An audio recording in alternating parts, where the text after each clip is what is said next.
Now at 5:30, it's a past due notice that's costing taxpayers. Why is there no urgency to pay this off? Cairo 7 investigates the bill the state is sitting on and how it's costing you $18,000 a day.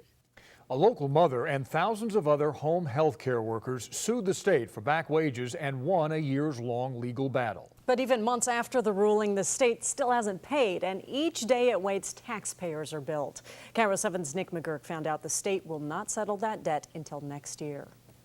Hello. Hello. Natasha Pfaff's smile came despite her struggles. This is her tube feeding here.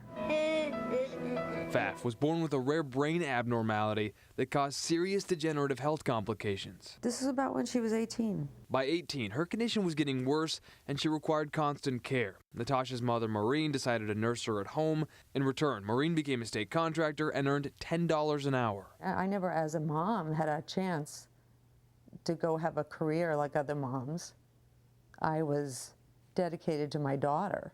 Pfaff was one of tens of thousands of in-home care providers contracted by the state's Department of Social and Health Services.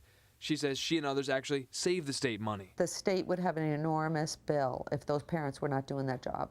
But in 2003, DSHS decided to cut these workers' hours by about 15% to save money. Pfaff and thousands of others filed a class action lawsuit suing for back pay. The state Supreme Court sided with them just this year.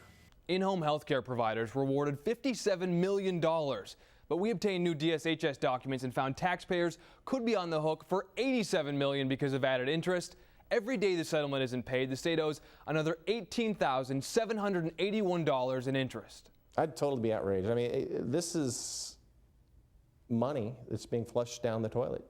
Attorney Greg McBroom says DSHS fought the lawsuit for years and should pay up now from their budget. But DSHS told me in a statement it's not their responsibility to come up with the money. The lawsuit will cost so much it requires legislative action. We're going to pay the lawsuit we lost. So we went to State Representative Ross Hunter to ask him when they'll pay the judgment dating back to 2010. He chairs the House committee responsible for coming up with a budget and making sure the lawsuit gets paid out. Are you concerned about that interest? Sure, of course I'm concerned about that interest.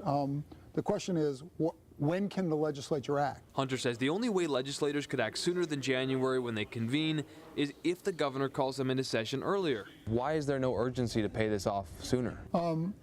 I don't know. I mean, we will take this up in January when we have a supplemental. We have a final deal done. We'll write a check. Pfaff and others have been waiting years for their back pay, and as she waited, her daughter Natasha died. I know she's in heaven, and I know that she is so free of that body that inhibited her. Now, Pfaff just wants to move on. It's not just me. There are countless other parents who take care of their children in their home and dedicate their lives, and the state kicks them in the rear like this. Nick McGurk, Cairo 7, Eyewitness News. State Representative Hunter says bringing in a special session to pay the lawsuit sooner would cost hundreds of thousands of dollars and would have to be called by the governor. He says half of the final payout will be covered by the federal government.